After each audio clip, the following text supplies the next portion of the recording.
আপনার অনেক লসও করছেন এখন ভাই এই সমস্যার লসটা কীভাবে আপনার খাইতে উঠবা না আল্লাহর ফেদে দিয়েছেন যে আল্লাহ দেবা চালান ক্ষতিগ্রস্ত হয়েছি কোনো মন কি করে ভাইটা মনে হয় লুন তো আর কৃষির মাঝে তো লুন বিরাট ধরনের দেওয়া হয় এখন তো আর ফাইটা মনে হয় আর আল্লাহ এইটা আমার ক্ষতিগ্রস্ত থেকে তুলতে আশা করি এখন গাছটা তো ঠিকই আগে ফল ধরলে ওর কিছুটা লাভবান নিয়ে আমি নিতে পারি ওটাই আল্লাহ দরবার আচ্ছা আল্লাহ আল্লাহ আপনার হেফাজত আমরা দেখি ভাই আপনার একটু সাথেই বানে ওই যে গাছগুলা যে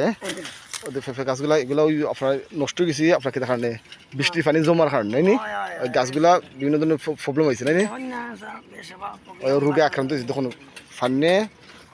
হঠাৎ করে বৃষ্টি প্রচুর বৃষ্টি দিচ্ছে তো বৃষ্টির পানিগুলো জমে গেছে